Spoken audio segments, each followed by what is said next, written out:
ಅನುದಿನ ಅನುಕ್ಷಣ ಮನೆಯಲ್ಲೂ ಕಲಿಯೋಣ, ಕಲಿಕೆಯ ಹೊಸ ಹಾದಿಯಲಿ ಜೊತೆಗೂಡಿ ಹೆಜ್ಜೆಯ ಹಾಕೋಣ, ಸಂತಸದಿ ಕಲಿಯೋಣ ನಮ್ಮ ಹೆಮ್ಮೆಯ ಈ ಕ್ಲಾಸಿನಲ್ಲಿ. Yes sir. Yes teacher. Present ma'am. Hello children, good morning. Welcome to 7th standard English class. Now I am going to tell you a story. Listen to that story first, then I'll ask you few questions. Then you have to answer me. Did you understand? Shall I tell you a story? Marillo was a Spanish teacher. He found beautiful sketches every morning. Every morning he used to find beautiful sketches in his classroom. He was wondered who did this, but he could not find out who did that. One morning he saw many of his pupils standing in front of the beautiful painting of Blessed Virgin Mary. He was so surprised to see the beautiful picture. He asked all of his students, who did this one? But everybody said, not me. Then finally one day he found out who was that. It was Sebastian. He was Marillo's slave boy. Marillo asked Sebastian, who was his teacher? Then Sebastian said, Marillo was his teacher. Marillo was surprised because he never taught him. He asked Sebastian, I didn't teach you anything, but how are you saying I'm your teacher? Then Sebastian said, yes sir, when you were teaching others, I overheard and I learned, I practiced by myself. Children, ಇಲ್ಲಿ Sebastian ಅನ್ನೋಂಥ ಒಬ್ಬ ಹುಡುಗ beautiful paintings ಮಾಡ್ತಾ ಇದ್ದಾನೆ. ಅವನು beautiful painting ಮಾಡ್ತಾ ಇದ್ದ. Virgin ಮೇರಿದೆಲ್ಲ painting ಮಾಡಿದ್ದ ಅವನು. ಎಲ್ಲ ಮಕ್ಕಳಿಗೂ ಆಶ್ಚರ್ಯ ಆಗ್ತಿತ್ತು, ಯಾರು ಮಾಡಿದ್ದಿರ್ಬೋದು ಅಂತ. ಆಗ ಅವ್ರ ಮಾಸ್ಟರ್ ಇದ್ರಲ್ಲ, ಅವ್ರು ಕೇಳಿದ್ರು, ಯಾರು ಮಾಡಿದ್ದಿದ್ದನ್ನು ಅಂತ ಕೇಳ್ತಾ ಇದ್ದಾಗ ಗೊತ್ತಾಗ್ತಿರ್ಲಿಲ್ಲ, ಅವ್ರು ಯಾರಿಗೂ ಗೊತ್ತಾಗ್ತಿರ್ಲಿಲ್ಲ. ದಿನಾ ಬೆಳಿಗ್ಗೆ ಅವರು ಬ್ಯೂಟಿಫುಲ್ ಪೇಂಟಿಂಗ್ಸ್ನ ನೋಡ್ತಾಯಿದ್ರು ಅವ್ರ ಕ್ಲಾಸ್ ರೂಮಲ್ಲಿ. ಆಗ ಎಲ್ಲ ಮಕ್ಕಳಿಗೂ ಆಶ್ಚರ್ಯ ಆಗೋದು, ಯಾರು ಮಾಡಿದ್ದಿದ್ದನ್ನು ಅಂತ ಗೊತ್ತಾಗ್ತಿರ್ಲಿಲ್ಲ. ಆಗ ಮರಿಲ್ಲೋ ಕೂಡ ಕೇಳ್ತಿದ್ರು, ಯಾರು ಮಾಡ್ತಾ ಇದ್ದಿದ್ದು ಅಂತ ಗೊತ್ತಾಗ್ತಿರ್ಲಿಲ್ಲ. ಒಂದಿನ ಏನಾಯಿತು, ಬ್ಯೂಟಿಫುಲ್ ಪೇಂಟಿಂಗ್ ನೋಡಿ, ಚೆನ್ನಾಗಿದೆಲ್ಲ ಪೇಂಟಿಂಗ್ ಇದು, ಎಸ್ ಬ್ಲೆಸ್ಸೆಡ್ ವರ್ಜಿನ್. ಈ ಪೇಂಟಿಂಗ್ನ ಎಲ್ಲ ಮಕ್ಕಳು ನೋಡ್ಕೊಂಡು ಆಶ್ಚರ್ಯವಾಗಿ ನಿಂತಿದ್ರು. ಸೊ ಮರಿಲ್ಲೋ ಬಂದು ಕೇಳಿದ್ರು, ಯಾರು ಮಾಡಿದ್ದಿದ್ದನ್ನು ಅಂತ. ಎಲ್ಲರೂ ಹೇಳಿದ್ರು, ನೋ ಐ ಡಿಂಟ್ ಡೂ ಅಂತ. ದೆನ್ ಮರಿಲ್ಲೋ ಹೇಳಿದ್ರು, one day those who did this picture will be the master of us all. ಒಂದಿನ ಯಾರು ಈ ಪೇಂಟಿಂಗ್ ಮಾಡಿದಾರಂತ ಗೊತ್ತಾಗುತ್ತಲ್ವ, ಅವರು ನಮ್ಮೆಲ್ಲರಿಗೂ ಕೂಡ ಮಾಸ್ಟರ್ ಆಗ್ತಾರೆ ಅಂತ ಹೇಳಿದ್ರು. ಒಂದಿನ ಏನಾಯಿತು, ಅವ್ರಿಗೆ ಗೊತ್ತಾಯಿತು ಯಾರು ಆ ಪೇಂಟಿಂಗ್ ಮಾಡಿದ್ದು ಅಂತ ಚೆನ್ನಾಗಿ ಗೊತ್ತಾಯಿತು. ಯಾರು ಮಾಡಿದ್ದಂತೆ? He was Sebastian. ಯಾರು ಸೆಬಾಸ್ಟಿನ್? ಮರಿಲೋ ಹತ್ರ ಕೆಲಸಕ್ಕಿದ್ದಂಥ ಒಬ್ಬ ಹುಡುಗ. ಅವನು ಅವ್ರ ಮನೆಯಲ್ಲಿ ಕೆಲಸ ಮಾಡ್ತಾ ಇದ್ದಂಥ ಹುಡುಗ. ಅವನು ಅಷ್ಟು ಬ್ಯೂಟಿಫುಲ್ ಆಗಿರೋ ಪಿಕ್ಚರ್ ಮಾಡಿದ್ದ ಪೇಂಟಿಂಗ್ನ. ಅವರು ಸರ್ ಕೇಳಿದ್ರು, ಮರಿಲೋ ಸರ್ ಕೇಳಿದ್ರು, ಹೇಗೆ ಮಾಡಿದೆ ನೀನು, ನಿನ್ನ ಮಾಸ್ಟ್ರ್ ಯಾರು ಹೇಳ್ಕೊಟ್ರು ನಿನಗೆ ಅಂತ. ದೆನ್ ಸೆಬಾಸ್ಟಿನ್ ಸೆಡ್, ನೀವೇ ನನ್ನ ಗುರುಗಳು ಅಂತ. ಆವಾಗ ಮರಿಲೋಗೆ ಆಶ್ಚರ್ಯ ಆಯಿತು, ನಾನು ಹೇಳ್ಕೊಟ್ನಾ? ನಾನು ಯಾವತ್ತೂ ಹೇಳ್ಕೊಡ್ಲಿಲ್ವಲ್ಲ ನಿನಗೆ ಅಂತ. ಆಗ Sebastian said, no sir, when you taught others I overheard and I practised. ನೀವು ಬೇರೆ ಮಕ್ಕಳಿಗೆ ಹೇಳ್ಕೊಡ್ಬೇಕಾದ್ರೆ ನಾನು ಕೇಳಿಸ್ಕೊಂಡು ನಾನೇ ಪ್ರಾಕ್ಟೀಸ್ ಮಾಡಿದೆ ಅಂತ ಹೇಳ್ದ. ಆಗ ಮರಿಲೋಗೆ ಸರ್ಪ್ರೈಸ್, ತುಂಬ ಆಶ್ಚರ್ಯ ಆಯಿತು, ತುಂಬ ಸಂತೋಷ ಕೂಡ ಆಯಿತು. ಆಗ ಏನು ಮಾಡಿದ್ರು ಅವರು, ಸೆಬಾಸ್ಟಿನ್ ಮತ್ತು ಅವ್ರ ತಂದೆನ ಸ್ಲೇವರಿಯಿಂದ ಬಿಡಿಸಿದ್ರು. ಅವ್ರ ಮನೆ ಕೆಲಸದಿಂದ ಬಿಡಿಸಿ ಮುಂದಕ್ಕೆ ಅವನಿಗೆ ಅವರೇನೆ ಚೆನ್ನಾಗಿ ಪೇಂಟಿಂಗ್ನ ಹೇಳ್ಕೊಟ್ರು. ಮಕ್ಕಳ, ನಮಗೆ ಶ್ರದ್ಧೆ ಇದ್ದರೆ ನಾವು ನೋಡಿ ಕೂಡ ಅಬ್ಸರ್ವ್ ಮಾಡಿ ಕೂಡ ಕಲಿಬೋದು, ಹೌದಲ್ವಾ? ಓಕೆ, ನಾವು tell me, who was Marillo? Who was Marillo, children? Yes, he was a Spanish teacher. Who was Sebastian? Yes, he was a slave boy. Now, how did he learn painting? Sebastian ಹೇಗೆ ಕಲ್ತ್ಕೊಂಡಿದ್ದು ಪೇಂಟಿಂಗ್ನ? ಅವನೇನು ಕ್ಲಾಸ್ಗೆ ಹೋದ ಇಲ್ಲ. ಯಾರು ಹೇಳ್ಕೊಟ್ರು ಅವನಿಗೆ? ಅವನೇ ಕಲ್ತಿದ್ದು. ಗುರುಗಳನ್ನು ಒಂದು ಮೈಂಡಲ್ಲಿ ಇಟ್ಕೊಂಡು ಅವ್ರು ಹೇಳ್ಕೊಡೋದನ್ನು ಅಬ್ಸರ್ವ್ ಮಾಡಿ ಅವನೇನು ಮಾಡ್ತಾ ಇದ್ದ? ಕಲಿತಿದ್ದ. By observing when Marillo was teaching others. ಅವನು ಮರಿಲೋ ಯಾವಾಗ ಬೇರೆಯವ್ರಿಗೆ ಹೇಳ್ಕೊಡ್ತಿದ್ದ ಅದನ್ನು ಅಬ್ಸರ್ವ್ ಮಾಡಿ ಕಲಿತಿದ್ದ. Very good. Did you like the story children? Yes. Have you heard about any other stories like this, children? Have you heard? ಗೊತ್ತಾ ನಿಮ್ಗೆ ಈ ಥರ ಯಾರಾದರೂ ಬೇರೆ ಸ್ಟೋರಿ ಏನಾದರೂ ಗೊತ್ತಾ? ಈಗ ಸೆಬಾಸ್ಟಿನ್ ಕಲ್ತ್ಕೊಂಡ್ನಲ್ವಾ, ನೋಡಿನೇ ಕಲ್ತ್ಕೊಂಡ್ನಲ್ವಾ, ಆ ಥರದ್ದೇನಾದರೂ ಸ್ಟೋರಿ ನಿಮಗೆ ಗೊತ್ತಾ? I will give you a clue. ಮಹಾಭಾರತದಲ್ಲಿ ಒಂದು ಪಾತ್ರ ಹೀಗೆ ಬರುತ್ತೆ. ಮಹಾಭಾರತ ನೋಡ್ತಾ ಇದ್ರಲ್ಲ ಇಲ್ಲ ಈಗ ಟಿ ವಿನಲ್ಲಿ? ಅದರಲ್ಲಿ ಒಂದು ಪಾತ್ರ ಬರುತ್ತೆ, ನೋಡಿ ಕಲ್ತಿರೋದು, ಅಬ್ಸರ್ವ್ ಮಾಡಿ ಪ್ರಾಕ್ಟೀಸ್ ಮಾಡಿ ಕಲ್ತಿರೋಂಥದ್ದು. ಗೊತ್ತಾ ಯಾರು ಅಂತ? Yes, you are right. It's Ekalavya. ಏಕಲವ್ಯನ ಕತೆ ಗೊತ್ತಾ ನಿಮಗೆ ಮಕ್ಕಳ? Yes, we will study today. Okay, before that we learn few new words. See here, phone.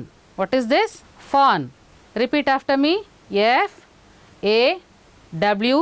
FAWN. Fawn. What is this? Fawn. What is fawn?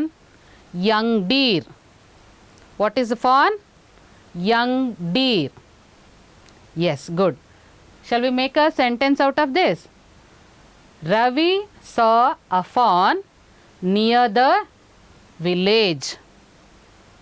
Ravi saw a fawn near the village. Yes, next. Wow. What is this? Wow. It's not wow. It's not wow. It's wow. What is wow? Promise. Making promise. Promise ಮಾಡೋದಂದ್ರೇನು? ಭಾಷೆ ಕೊಡೋದು ಅಂತಾರಲ್ವಾ, ಮಾತು ಕೊಡೋದು. Okay, promise. Shall we make a sentence out of this? Wow. Rita made a vow that she will take care of her parents. Rita ತನ್ನ ತಂದೆ ತಾಯಿಗಳನ್ನು ನೋಡ್ಕೊಳ್ತೀನಿ ಅಂತ ಮಾತು ಕೊಟ್ಲು, ಭಾಷೆ ಕೊಟ್ಲು. Yes. Shall we go to one more word? Yes, prostrate. What is this? Prostrate. What is this prostrate? See, ಇಲ್ಲಿ ಏನು ಮಾಡ್ತಾ ಇದ್ದಾರೆ ಇಲ್ಲಿ? ನೋಡಿ, ಉದ್ದಕ್ಕೆ ಮಲ್ಕೊಂಡು ನಮಸ್ಕಾರ ಮಾಡ್ತಾ ಇರೋದು. ಎಲ್ಲಿ ನೋಡ್ತೀರಾ ಮಕ್ಕಳ ಇದನ್ನೆಲ್ಲನೂ? ನಮಗಿಂತ ಹಿರಿಯರನ್ನು ನೋಡಿದಾಗ ಅಥವಾ ದೇವಸ್ಥಾನಕ್ಕೆ ಹೋಗಿ ದೇವ್ರ ಮುಂದೆ, ಹೌದಲ್ವಾ, ನಾವೇನು ಮಾಡ್ತೀವಿ? ಇದನ್ನು ಸಾಷ್ಟಾಂಗವಾಗಿ ನಮಸ್ಕಾರ ಮಾಡ್ತೀವಿ. That is called as prostrate. Yes, lie flat on the ground before a person to show respect. Okay, shall we make a sentence out of this? Tabassum prostrate before parents every morning before going to school. ಶಾಲೆಗೆ ಹೋಗೋದಕ್ಕಿಂತ ಮೊದಲು ತಬಸ್ಸುಮ್ ಸಾಷ್ಟಾಂಗ ನಮಸ್ಕಾರ ಮಾಡ್ತಿದ್ಲು ತಂದೆ ತಾಯಿಗೆ. Okay, good. Shall we go to lesson?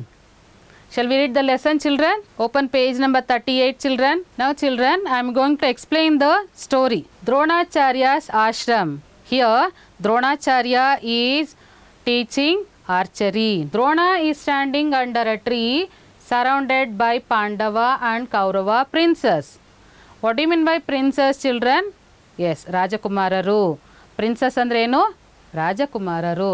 ಯಾವ ರಾಜಕುಮಾರರಂತೆ? ಕೌರವ ಮತ್ತು ಪಾಂಡವ ರಾಜಕುಮಾರರು. ಕೌರವ ಪಾಂಡವ ಗೊತ್ತಲ್ವ ಯಾರು ಅಂತ? ಎಸ್, ಎಲ್ಲ ಮಹಾಭಾರತ ಸ್ಟೋರಿ ನೋಡ್ತಿದ್ದೀರಲ್ವ ಈಗ ಟಿ ವಿನಲ್ಲಿ? ಎಸ್, ಅದೇ ಪಾಂಡವ ಮತ್ತು ಕೌರವ ರಾಜಕುಮಾರರಿಗೆ ದ್ರೋಣಾಚಾರ್ಯರು ಮರದ ಕೆಳಗಡೆ ಆರ್ಚರಿನ ಹೇಳ್ಕೊಡ್ತಾ ಇದ್ರು. What do mean by archery, children? Yes, ಬಿಲ್ವಿದ್ಯೆ. ಆಗ ದ್ರೋಣ ಹೇಳ್ತಾರೆ, I am very glad my dear boys. ಆ ಮಕ್ಕಳನ್ನೆಲ್ಲ ನೋಡಿ ಏನು ಹೇಳ್ತಾ ಇದ್ದಾರೆ ಅವರು? I am very glad boys, ನನಗೆ ತುಂಬ ಖುಷಿ ಆಗ್ತಾ ಇದೆ ಮಕ್ಕಳ. You have learned all the tricks of archery. ನೀವು ಆರ್ಚರಿನಲ್ಲಿ ಎಲ್ಲ ಟ್ರಿಕ್ಸು ಕಲ್ತ್ಕೊಂಡ್ಬಿಟ್ಟಿದ್ದೀರಾ. Practise them well. ಅದನ್ನು ಪ್ರಾಕ್ಟೀಸ್ ಮಾಡಿರಿ. ಈಗ ಟೀಚರ್ ನಿಮ್ಗೇನಾದರೂ ಹೇಳಿದ್ರೆ ಮಕ್ಕಳ ಅದನ್ನು ಓದ್ರಿ ಮತ್ತೆ ಅಂತ ಹೇಳ್ತಾರಾ? ಇಲ್ಲ ಸಾಕು ನಾನು ಹೇಳ್ಕೊಟ್ಟಿದ್ದಿಷ್ಟೇ ಅಂತ ಹೇಳ್ತಾರಾ? ಏನು ಹೇಳ್ತಾರೆ? ಎಸ್, ಕಲಿಬೇಕು ಚೆನ್ನಾಗಿ ಅಂದರೆ ಏನು ಮಾಡಬೇಕು ನಾವು? ಪ್ರಾಕ್ಟೀಸ್ ಮಾಡಬೇಕು. Very good. ಇಲ್ಲಿ ದ್ರೋಣಾಚಾರ್ಯ ಕೂಡ ಹಾಗೆ ಹೇಳ್ತಾ ಇದ್ದಾರೆ, ಪ್ರಾಕ್ಟೀಸ್ ಮಾಡಿ ಚೆನ್ನಾಗಿ. ಆಗ ಅರ್ಜುನ ಹೇಳ್ತಾನೆ, but we know only to aim at an object seen at a distance. Arjuna ಅಂತಂದರೆ ದ್ರೋಣಾಚಾರ್ಯರಿಗೆ ತುಂಬ ಪ್ರಿಯ ಶಿಷ್ಯ. ತುಂಬ ಚೆನ್ನಾಗಿ ಅವನು ಆರ್ಚರಿನ ಕಲ್ತಿದ್ದ, ಬಿಲ್ವಿದ್ಯನ. ಅವನು ಕೇಳ್ತಾನೆ, ಅವನಿಗೇನು ಅಂದರೆ ತುಂಬ ಆಸೆ, ಇನ್ನೂ ಕಲಿಬೇಕು ಅಂತ. ಅವನೇನು ಹೇಳ್ತಾನೆ, ನಮಗೆ ದೂರದಲ್ಲಿರೋಂಥದ್ದನ್ನು ನೋಡಿ ಗುರಿ ಇಟ್ಟು ಬಾಣ ಹೊಡೆಯೋದಂತ ಚೆನ್ನಾಗಿ ಗೊತ್ತು. You have not yet taught us the art of shooting at an unseen object. ಅಂದರೆ ನಮಗೆ ಕಾಣಿಸ್ದೇ ಇರೋಂಥ ವಸ್ತು, ಯಾವುದಾದ್ರು ಕಾಣಿಸೋಂಥ ವಸ್ತುಗೆ ನಾವು ಗುರಿ ಇಟ್ಟು ಹೊಡಿತಾ ಇದ್ದೀವಿ, ಓಕೆ. ನಾವು ಕಾಣಿಸ್ದೇ ಇರೋಂಥ ವಸ್ತುನ ಗುರಿ ಇಟ್ಟು ಹೊಡೆಯೋದು ಹೇಗೆ, ಅದನ್ನು ನೀವು ಹೇಳ್ಕೊಡ್ಲಿಲ್ವಲ್ಲ ಅಂತ. ಆಗ ದ್ರೋಣ ಹೇಳ್ತಾರೆ, ಎಸ್, ಶಬ್ದವೇದಿ, ಹೌದು, ಶಬ್ದವೇದಿ ಅನ್ನೋಂಥ ವಿದ್ಯೆನ ನಾನಿನ್ನು ಹೇಳ್ಕೊಡ್ತೀನಿ. It is the most skilful trick in archery. ಅಂದರೆ ಅದು ಬಿಲ್ ವಿದ್ಯೆನಲ್ಲಿ ತುಂಬ ಉಪಯೋಗ ಬರುವಂತಹ ಒಂದು ವಿದ್ಯೆ. ಏನು ಅದು ಶಬ್ದವೇದಿ ಅಂತಂದರೆ, ಶಬ್ದ ಬರೋ ಕಡೆಗೆ ನಾವು ನೋಡಿ ಬಾಣ ಹೊಡೆಯೋದು. ಅಂದರೆ ಅದು ಕಾಣೋದಿಲ್ಲ ನಮಗೆ, ಎಷ್ಟು ದೂರ ಆದರೂ ಆಗಿರ್ಬೋದು, ಕಾಣೋದಿಲ್ಲ. ಆ ಶಬ್ದ ಕೇಳಿ ಆ ಕಡೆಗೆ ಗುರಿ ಇಟ್ಟು ಬಿಲ್ ವಿದ್ಯೆನ ಮಾಡೋವಂಥದ್ದು. Aiming at an object merely by the sound. ಬರೀ ಶಬ್ದವನ್ನು ಕೇಳಿಸ್ಕೊಂಡು ನಾವು ಆ ಕಡೆಗೆ ಗುರಿ ಇಟ್ಕೊಂಡು ಬಿಲ್ಲನ್ನು ಬಿಡೋವಂಥದ್ದು. You shall learn it by and by. ಅಂದರೆ ನೀವು ನಿಧಾನಕ್ಕೆ ಕಲಿತೀರ, ಅದನ್ನು ಹೇಳ್ಕೊಡ್ತೀನಿ ನಾನು ಮತ್ತೆ ಅಂತ ಹೇಳ್ಬಿಟ್ಟು ಹೇಳ್ತಾರೆ, ಬಟ್ ಹೂ ಕಮ್ಸ್ ಹಿಯರ್, ಅಂದರೆ ಯಾರೋ ಬಂದ್ರಲ್ಲಿ ಅಂತ ಹೇಳ್ತಾರೆ. A boy enters and bows to Drona. ಅಂದರೆ ಇಲ್ಲಿ ಒಬ್ಬ ಹುಡುಗ ಬರ್ತಾನೆ, ಬೋಸ್ ಟು ದ್ರೋಣ. ಏನು ಬೋಸ್ ಅಂದರೆ ಬೌ, ಅಂದರೆ ಪ್ರಣಾಮ ಮಾಡೋದು, ಬಗ್ಗೆ ನಮಸ್ಕಾರ ಮಾಡೋದು. The boy, great Acharya Ekalavya, the son of Hiranyadhanush. ಆ ಹುಡುಗ ಹೇಳ್ತಾನೆ, ಗ್ರೇಟ್ ಆಚಾರ್ಯ, ನಾನು ಯಾರು ಅಂದರೆ ನನ್ನ ಹೆಸರು ಏಕಲವ್ಯ, ನಾನು ಸನ್ ಆಫ್ ಹಿರಣ್ಯಧನುಷ್, ನಾನು ಹಿರಣ್ಯಧನುಷಿನ ಮಗ ಅಂತ ಹೇಳ್ತಾನೆ. ಪ್ರಾಸ್ಟ್ರೇಟ್ಸ್ ಬಿಫೋರ್ ಯು. ಏನು ಪ್ರಾಸ್ಟ್ರೇಟ್ಸ್ ಅಂದರೆ, ನಾನು ಆಗಲೇ ಅರ್ಥ ಹೇಳಿದೆ, ಏನಂಗಂದರೆ ಸಾಷ್ಟಾಂಗ ನಮಸ್ಕಾರ ಮಾಡ್ತೀನಿ ಅಂತ ಹೇಳಿ ಅವ್ರ ಕಾಲಿಗೆ ನಮಸ್ಕಾರವನ್ನು ಮಾಡ್ತಾನೆ. ದ್ರೋಣ ಹೇಳ್ತಾನೆ ಅವಾಗ, ಲಾಂಗ್ ಲೀವ್ ಬಾಯ್.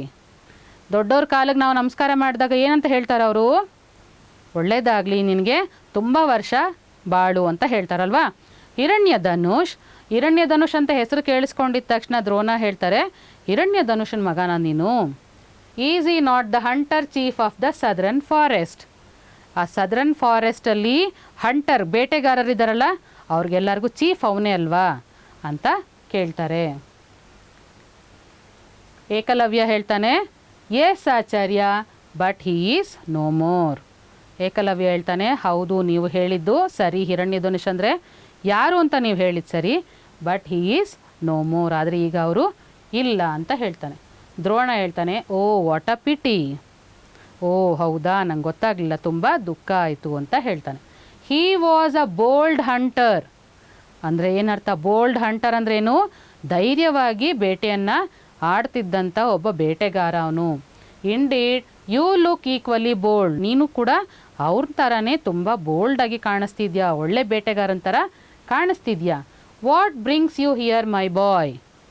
ನೀನು ಇಲ್ಲಿಗೆ ಬರೋಂಥದ್ದು ಕಾರಣ ಏನು ಮಗನೇ ಅಂತ ದ್ರೋಣಾಚಾರ್ಯ ಕೇಳ್ತಾರೆ. ಆಗ ಏಕಲವ್ಯ ಹೇಳ್ತಾನೆ, wolves have increased in my forest. Wolves ಅಂದರೆ ಏನು, ಎಸ್, ತೋಳ. ವುಲ್ಫ್ಸ್ ಅಂದ್ರೇನು, ತೋಳಗಳು. ಇನ್ಕ್ರೀಸ್ ಆಗಿದೆ ಇನ್ ಮೈ ಫಾರೆಸ್ಟ್, ನನ್ನ ಅರಣ್ಯದಲ್ಲಿ ತೋಳಗಳು ಜಾಸ್ತಿ ಆಗಿಬಿಟ್ಟಿದೆ. And the fawns have no safety. What you mean by fawns children? Yes, you learn the meaning of fawns. What is this? Yes, young deer, ಜಿಂಕೆಗಳು, ಜಿಂಕೆ ಮರಿಗಳು. ಅದಕ್ಕೆ ಏನೂ ಒಂದು ಸೇಫ್ಟಿನೇ ಇಲ್ಲ, ತೋಳಗಳು ತಿಂದಾಕ್ಬಿಡತ್ತೆ ಅಂತ ಇದಕ್ಕೆ ಫಾನ್ಸ್ಗೆ ಭಯ ಆಗಿದೆ. I cannot bear to see the poor animals troubled by the greedy wolves. ಈ ತೋಳಗಳು ಫಾನ್ಸ್ನ ಅಟ್ಯಾಕ್ ಮಾಡೋದನ್ನು ನೋಡೋದಕ್ಕೆ ನನ್ನ ಕೈಯಲ್ಲಿ ಆಗ್ತಾ ಇಲ್ಲ. I must learn archery in order to protect the fawns. ಅದಕ್ಕೋಸ್ಕರ ನಾನು ಈ ಫಾನ್ಸ್ನ ರಕ್ಷಣೆ ಮಾಡಬೇಕು. ಐ ವಾಂಟ್ ಟು ಪ್ರೊಟೆಕ್ಟ್ ಅಂದ್ರೇನು, ಕಾಪಾಡಬೇಕು ನಾನು ಅದನ್ನು ಅಂತ ಹೇಳಿದ್ರು. ಇನ್ ದ ಸರೌಂಡಿಂಗ್ಸ್, ನನ್ನ ಸುತ್ತಮುತ್ತ ಇರೋದಕ್ಕೆ ಕಾಪಾಡಬೇಕು. So I have come to you great Acharya. ಅದಕ್ಕೋಸ್ಕರ ನಾನು ನಿಮ್ಮ ಹತ್ರ ಬಂದಿದ್ದೀನಿ Acharya. Please take me as one of your pupil. ಅಂದರೆ ನನ್ನನ್ನು ಕೂಡ ನಿಮ್ಮ ಶಿಷ್ಯನನ್ನಾಗಿ ದಯವಿಟ್ಟು ಮಾಡ್ಕೊಳ್ಳಿ ಅಂತ ಹೇಳ್ತಾರೆ. ದ್ರೋಣನಿಗೆ ಖುಷಿಯಾಗತ್ತೆ. Your thought is indeed noble. ನೀನು ಎಷ್ಟು ಒಳ್ಳೆ ಯೋಚನೆ ಮಾಡ್ತಿದ್ಯಾ. ಅಂದರೆ ಸಾಮಾನ್ಯವಾಗಿ ಬಿಲ್ವಿದ್ಯೆ ಕಲಿಯೋರು ಪ್ರಾಣಿಗಳನ್ನು ಸಾಯಿಸೋದಕ್ಕೋಸ್ಕರ ಬಿಲ್ವಿದ್ಯೆ ಕಲಿತಾರೆ. ಆದರೆ ಇಲ್ಲಿ ಏಕಲವ್ಯ ಏನು ಕಲಿತಾ ಇದ್ದಾನೆ? ಹೌದು, ಜಿಂಕೆ ಮರಿಗಳನ್ನು ಕಾಪಾಡೋಕ್ಕೋಸ್ಕರ ಅಲ್ವಾ. ಅದಕ್ಕೋಸ್ಕರ ದ್ರೋಣನಿಗೆ ತುಂಬ ಖುಷಿಯಾಗುತ್ತೆ. ನಿನ್ನ ಆಲೋಚನೆ ಎಷ್ಟು ಒಳ್ಳೆಯದಲ್ವಾ. Your thought is indeed noble. Arjuna ಹೇಳ್ತಾನೆ, ನೋಬಲ್ ಇಂಡೀಡ್. ಹೌದು, ಅವನು ಒಳ್ಳೆ ಯೋಚನೆ. But Acharya, he is not a prince. ಆದರೆ ಅವನು ರಾಜ್ಕುಮಾರ ಅಲ್ಲ. How can you have him as your pupil. ನೀವು ಅವನನ್ನು ಹೇಗೆ ನಿಮ್ಮ ಸ್ಟೂಡೆಂಟಾಗಿ ಮಾಡ್ಕೊಳ್ತೀರಾ ಅಂತ ಕೇಳ್ದ. ಯಾರು ಕೇಳಿದ್ದು? ಎಸ್, ಅರ್ಜುನ ಕೇಳ್ದ. ದ್ರೋಣ ಹೇಳಿದ್ರು, ದಟ್ ಈಸ್ ಟ್ರೂ. ಓ ಹೌದಲ್ವಾ. But I am sure he will prove worthy pupil. ಆದರೆ ಅವನನ್ನು ಶಿಷ್ಯನನ್ನಾಗಿ ತಗೊಂಡ್ರೆ ಅವನು ಅದನ್ನು ನಾನು ಮಾಡಿದ ಕೆಲಸ ಒಳ್ಳೆಯದಾಯಿತು ಅಂತ ನನಗೆ ಅನಿಸುತ್ತೆ ಅಂತ ಹೇಳ್ದ. ಏಕಲವ್ಯ ಹೇಳ್ದ, Acharya, teach me archery just enough to save my dear fawns. ನನಗೆ ನೀವು ಸ್ವಲ್ಪ ಮಾತ್ರ ಆರ್ಚರಿ ಹೇಳ್ಕೊಡಿ ಸಾಕು. ನನಗೆ ನನ್ನ ಜಿಂಕೆ ಮರಿಗಳನ್ನು ಕಾಪಾಡೋಷ್ಟು ಸ್ವಲ್ಪ ಆರ್ಚರಿ ಹೇಳ್ಕೊಡಿ ಸಾಕು, ನನಗೆ ಜಾಸ್ತಿ ಏನು ಬೇಡ ಅಂತ ಹೇಳ್ತಾನೆ. Take pity on the poor animals. ಪಾಪ ಆ ಪ್ರಾಣಿಗಳ ಮೇಲೆ ದಯೆ ತೋರಿಸ್ರಿ ಅಂತ ಹೇಳ್ದ. ಆಗ ದ್ರೋಣ ಹೇಳ್ತಾನೆ, my vow. What you mean by vow? Yes, ಭಾಷೆ, ಪ್ರಾಮಿಸ್ ಅಂದರೆ ಇಲ್ಲಿ ದ್ರೋಣಾಚಾರ್ಯರು ಭಾಷೆ ಕೊಟ್ಟಿರ್ತಾರೆ. ನಾನು ಬರೀ ರಾಜಕುಮಾರರಿಗೆ ಮತ್ತು ಬ್ರಾಹ್ಮಣರಿಗೆ ಮಾತ್ರ ನಾನು ಬಿಲ್ವಿದ್ಯೆನ ಹೇಳ್ಕೊಡ್ತೀನಿ ಅಂತ ಭಾಷೆ ಕೊಟ್ಟಿರ್ತಾರೆ. ಅದಕ್ಕೋಸ್ಕರ ಅವ್ರು ಹೇಳ್ತಾರೆ, ಮೈ ವೌ ಬೈಂಡ್ಸ್ ಮೀ ಮೈ ಬಾಯ್. ನಾನು ಹೇಳ್ಕೊಡೋದಕ್ಕೆ ಸಾಧ್ಯ ಇಲ್ಲ. ಏನು ಮಾಡೋದು, ನೀನು ರಾಜಕುಮಾರನೂ ಅಲ್ಲ ಬ್ರಾಹ್ಮಣನೂ ಅಲ್ಲ ಅಂತ ಹೇಳ್ತಾರೆ.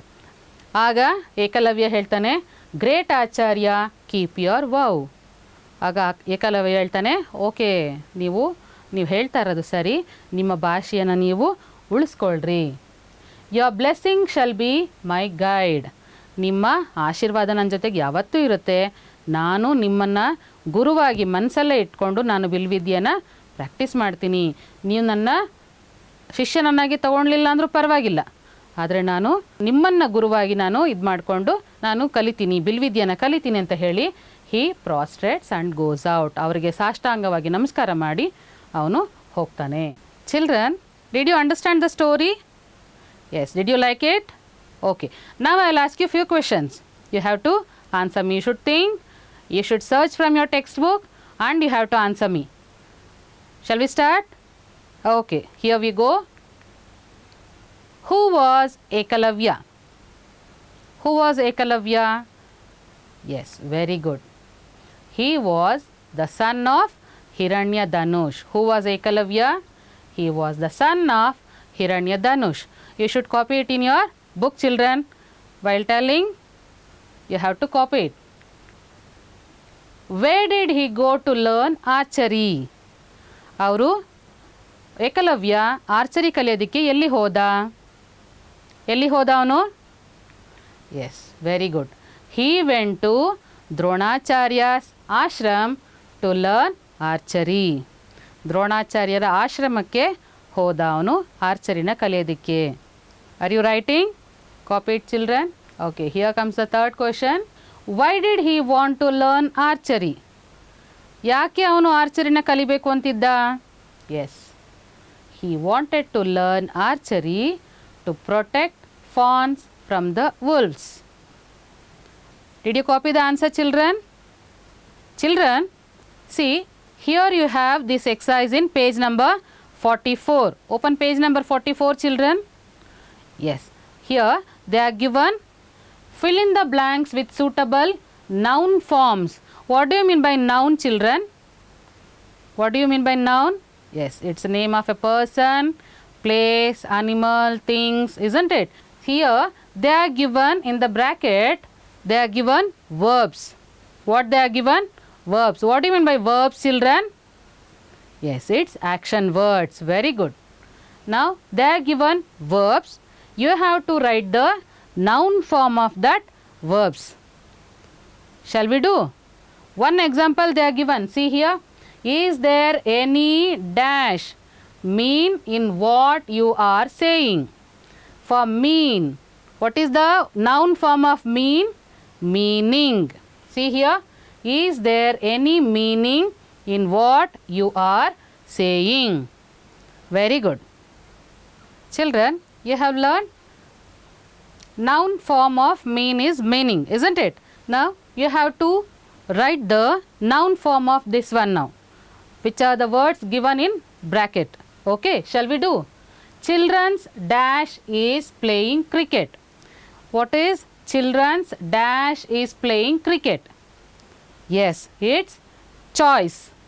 What is the noun form of choose? Yes, it's choice.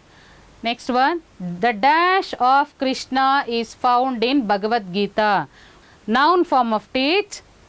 Yes, teachings. Very good. Shall we go to the third one? Are you copying in your textbook, children? Very good. Now we'll go to third one. Don't take hasty dash. Decide. Decide ಅಂತ word ಕೊಟ್ಟಿದ್ದಾರೆ, ಅದು verb form. Verb ಅಂದ್ರೇನು? Action word. ಅದ್ರದ್ದು noun form ಏನು? Yes, what is the noun form of that? Decision. Very good. Now see here the fourth one. The teachers dash in my homework help me to score better than Peter. ಇಲ್ಲಿ ಪೀಟರ್ಗಿಂತ ಜಾಸ್ತಿ ನಾನು marks ತೊಗೊಳೋದಕ್ಕೆ ಹೇಗೆ ಸಾಧ್ಯ ಆಯಿತು ಅಂದರೆ, teacher ಮಾಡಿರೋಂಥ dash correct ಅಂತ ಕೊಟ್ಟಿದ್ದಾರೆ. ಏನದು? ಏನು ಮಾಡ್ತಾ ಇದ್ದಾರೆ ಟೀಚರ್ ಅಲ್ಲಿಗ? Yes, correction. What is the teacher doing? Correction. Yes, very good. Will go to fifth one. See here children, are you copying? Yes, very good. I'll be happy to have you as my dash. ನನಗೆ ನೀವು ನನ್ನ dash ಆಗಿ ಬರೋದು ತುಂಬ ಇಷ್ಟ. Teach ಅಂತ ಇದೆ. Teach ಮಾಡೋವಂಥವ್ರು ಯಾರು? Yes, teacher. Very good. Narayan was considered the best boy for his dash in solving the problem. Narayan ಏನು ಬರಿಬೇಕಿಲ್ಲ? ಇಂಟೆಲಿಜೆಂಟ್ಗೆ ನೌನ್ ಫಾರ್ಮ್ ಏನು? Yes, it's intelligence. Very good. Did you copy in the book, children?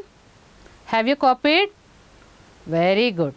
Now shall we move to next exercise, children? Yes. Now tell me, children, what is a sentence? First you tell me that, then we'll go to next exercise. Yes, tell me, what is a sentence? Yes, very good. What is a sentence? Set of words which gives complete meaning. ಏನು ವಾಕ್ಯ ಅಂದ್ರೇನು? ಪದಗಳನ್ನೆಲ್ಲ ಹೇಗಂದರೆ ಹಾಗೆ ಹಾಕ್ಬಿಟ್ರೆ ಅದನ್ನು ಒಂದು ವಾಕ್ಯ ಅಂತ ಹೇಳ್ತೀವಾ? ಇಲ್ಲ, ಅದನ್ನು ಅರೇಂಜ್ ಮಾಡಬೇಕು. ಅದು ಕರೆಕ್ಟಾಗಿರೋಂಥ ಒಂದು ಮೀನಿಂಗ್ನ ಕೊಡಬೇಕು, ಒಂದು ಅರ್ಥವನ್ನು ಕೊಡಬೇಕು. ಆಗಲೇ ಅದನ್ನು ನಾವು ಏನಂತ ಹೇಳ್ತೀವಿ? ವಾಕ್ಯ ಅಂತ ಹೇಳ್ತೀವಿ. ಹೌದಲ್ವಾ? ಕೆಲವು ಎಕ್ಸಾಂಪಲ್ ಇಲ್ಲಿದೆ ನೋಡ್ರಿ. Sun is a star. Next one, what are you doing? ಇದು ಕೂಡ ಒಂದು ವಾಕ್ಯ. Give me a glass of water. ಇದು ಕೂಡ ಒಂದು ವಾಕ್ಯ. ಹೌದಲ್ವಾ? ಇದು ಸರಿಯಾಗಿ ಜೋಡಿಸಿದೆ. ಈಗ ಸುಮ್ಮನೆ ನಾವು ಬರೀ ಗಿವ್ ಅಂದ್ಬಿಟ್ರೆ ಅದನ್ನು ವಾಕ್ಯ ಅಂತ ಹೇಳ್ತೀವಾ? ಇಲ್ಲ. ಗಿವ್ ವಾಟರ್ ಅಂತಂದರೆ ಒಂದು ವಾಕ್ಯ ಆಗುತ್ತಾ? ಗಿವ್ ವಾಟರ್ ಅಂತಂದರೆ ಯಾರಿಗೆ, ಯಾರು ಎಲ್ಲ ಬರುತ್ತೆ. ಹೌದಲ್ವಾ? Complete meaning. ಸನ್ ಅಂತ ಹೇಳಿದ್ರೆ ಒಂದು ವಾಕ್ಯ ಆಗುತ್ತಾ? ಇಲ್ಲ. ಬರೀ ಸ್ಟಾರ್ ಅಂದರೆ ವಾಕ್ಯ ಆಗುತ್ತಾ? ಇಲ್ಲ. ಅದು ಸ್ಟಾರ್ ಅನ್ನೋದು ಒಂದು ಪದ ಅಷ್ಟೇ. ವಾಕ್ಯ ಮಾಡಿರಿ ಅಂತಂದಾಗ ಸನ್ ಈಸ್ ಎ ಸ್ಟಾರ್ ಅಂತ ಸೇರಿಸಿದಾಗ ಬರೀ ಸನ್ ಸ್ಟಾರ್ ಅಂತಂದ್ರೂ ವಾಕ್ಯ ಆಗಲ್ಲ. ಹೌದಲ್ವಾ? Sun is a star. What are you doing? ಹೌದಲ್ವ? ಏನು ಮಾಡ್ತಿದ್ಯಾ? ನೀನು ಏನು ಮಾಡ್ತಿದ್ಯಾ? ಅದು ಕೂಡ ಒಂದು ವಾಕ್ಯ. Give me a glass of water. ನನಗೊಂದು ಗ್ಲಾಸ್ ಆಫ್ ವಾಟರ್ನ ಕೊಡು. ಹೌದಲ್ವಾ ಮಕ್ಕಳ? ಪದಗಳನ್ನು ಸರಿಯಾಗಿ ಜೋಡಿಸಿದಾಗ ಮಾತ್ರ ಅದು ವಾಕ್ಯ ಆಗುತ್ತೆ. ಮಕ್ಕಳ, ನಿಮಗೆ ಅದು ವಾಕ್ಯದಲ್ಲಿ ಎಷ್ಟು ವಿಧಗಳಿದೆ ಅಂತ ಗೊತ್ತಾ? Do you know how many types of sentences are there? Okay, now I have written, see, yes, there are 4 types of sentences. Yes, very good. How many types of sentences are there? Very good. 4 types of sentences. Now today we are going to learn one by one. Okay, see, first one is assertive or declarative sentence. First type is assertive or declarative. ಮೊದಲನೇ ವಾಕ್ಯದ ವಿಧ ಯಾವುದು ಅಂತಂದರೆ assertive ಅಥವಾ declarative. ಏನು ಹೇಳುತ್ತೆ ಅದು? Which States a fact and ends with a full stop. Fact ಅಂದ್ರೇನು? ಫ್ಯಾಕ್ಟ್ ಅಂದರೆ ಏನು ಮಕ್ಕಳ? ಎಸ್, ಸತ್ಯ ಸಂಗತಿ ಅಂದರೆ ನಿಜವಾಗಿ ಎಲ್ಲರೂ ಒಪ್ಕೊಂಡಿರೋಂಥದ್ದನ್ನು ನಾವು ಫ್ಯಾಕ್ಟ್ ಅಂತ ಕರಿತೀವಿ. ಕೆಲವೊಂದು ಎಕ್ಸಾಂಪಲ್ ಇದೆ ನೋಡಿ ಇಲ್ಲಿ. Sugar is bad for your teeth. ಅದು ದೊಡ್ಡವ್ರಿಗಾದರೂ ಆಗ್ಬೋದು, ಚಿಕ್ಕವ್ರಿಗಾದರೂ ಆಗ್ಬೋದು, ಯಾರಿಗೆ ಬೇಕಾದರೂ ಆಗ್ಬೋದು. ಇದು ಸತ್ಯವಾಗಿರೋಂಥದ್ದು, ಹೌದಲ್ಲ? ಎಲ್ಲರೂ ಒಪ್ಕೊಂಡಿರೋಂಥದ್ದು. ಸೊ ಅದಕ್ಕೋಸ್ಕರ ಇದನ್ನು ಡಿಕ್ಲರೇಟಿವ್ ಅಥವಾ ಅಸರ್ಟಿವ್ ಸೆಂಟೆನ್ಸ್ ಅಂತ ಹೇಳ್ತೀವಿ. ವಾಕ್ಯ ಮುಗಿದ ಮೇಲೆ ಕೊನೆಯಲ್ಲಿ ಏನಿದೆ ಮಕ್ಕಳ ಇಲ್ಲಿ? Yes, full stop. ಯಾವಾಗಲೂ ಇಲ್ಲಿ ಅಸರ್ಟಿವ್ ಅಥವಾ ಡಿಕ್ಲರೇಟಿವ್ ಸೆಂಟೆನ್ಸಲ್ಲಿ ವಾಕ್ಯ ಮುಗಿದ ಮೇಲೆ ಒಂದು ಫುಲ್ ಸ್ಟಾಪ್ನ ಇಡಬೇಕು. ನೆಕ್ಸ್ಟ್ ನೋಡಿರಿ, Ekalavya went to the forest. ಈಗ ನೀವು ಕತೆ ಕೇಳಿದ್ರಲ್ವಾ, ಏಕಲವ್ಯ ಎಲ್ಲೋದ? Yes, Ekalavya went to the forest. ಅದು ಎಲ್ರಿಗೂ ಕೂಡ ಗೊತ್ತಿರೋಂಥದ್ದು. ನಾವು see here one more type of sentence, interrogative. Interrogative ಅಂದ್ರೇನು? Okay, a question which ends with the question mark. ನಾವೇನಾದ್ರು ಪ್ರಶ್ನೆ ಕೇಳ್ತೀವಲ್ವ, ಆ ಪ್ರಶ್ನಾರ್ಥಕ ಇರೋಂತಹ ವಾಕ್ಯಗಳನ್ನು ನಾವು ಇಂಟ್ರಾಗೇಟಿವ್ ಅಂತ ಹೇಳ್ತೀವಿ. ಯಾವ ಥರ ವಾಕ್ಯ ಅದು? ಏನಾದರೂ ಆಗ್ಬೋದು. ನೀವು ಪ್ರಶ್ನೆ ಏನಾದರೂ ಕೇಳ್ತೀರಲ್ವ, ಅದೆಲ್ಲನೂ ಕೂಡ ಇಂಟ್ರಾಗೇಟಿವ್ ಅಂತ ಹೇಳ್ತೀವಿ, ಇಂಟ್ರಾಗೇಟಿವ್ ಸೆಂಟೆನ್ಸ್ ಅಂತ ಹೇಳ್ತೀವಿ. Do you know his phone number? ಇನ್ನೊಂದು ಎಕ್ಸಾಂಪಲ್ ನೋಡಿರಿ, can you ride a motor bike? ನಿನಗೆ ಬೈಕ್ ಓಡ್ಸೋಕ್ಕೆ ಬರುತ್ತಾ? Very good. ಈ ಥರ ಎಲ್ಲ ಪ್ರಶ್ನೆಗಳನ್ನು ಕೇಳೋಂಥ ವಾಕ್ಯಗಳಿಗೆ ನಾವೇನಂತೀವಿ? ಇಂಟ್ರಾಗೇಟಿವ್ ಸೆಂಟೆನ್ಸ್ ಅಂತ ಹೇಳ್ತೀವಿ. Very good children. Now, today you have learnt about Ekalavya, then noun forms, then in 4 types of sentences you learnt 2 kinds of sentences, isn't it? Now children, I am going to give you homework. You have to write the answer and show it to your class teacher, children. Open page number 40, children. No need to write the questions again. Just mark in your textbook. It's in page number 40. Who was Ekalavya? Where did he go to learn archery? Why did he want to learn archery? You have written answer in your notes, isn't it? Yes, you have copied. Now you have to write in your homework and show to your class teacher. Now here is one more exercise, children. Open page number 44. Yes, you have learnt noun forms, isn't it? Now you have to write the noun form of this one. Here they are given, in the bracket they are given verb form. You have to write the noun form of that in the bracket. See, page number 44 and 45. Very good. Now next one, you have learned types of sentences, isn't it? In open page number 46, children. Yes, there you will get this exercise. You have to do it by yourself and show it to your teacher. You have learnt which are the types of sentences you learnt? Yes, assertive or declarative, and one more is interrogative. Very good. Now you have to tell me what type of sentences are these. Can you ride a motorbike? You have learnt this one. Here it is asking question. So what type of is this? Yes, interrogative. Open page number 46. Here also you have plenty of fill in the blanks. You have to write it.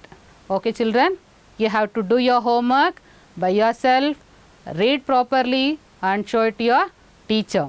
Thank you children. I am Anita Shobini from GMPS Batrainpura, South to Bangalore.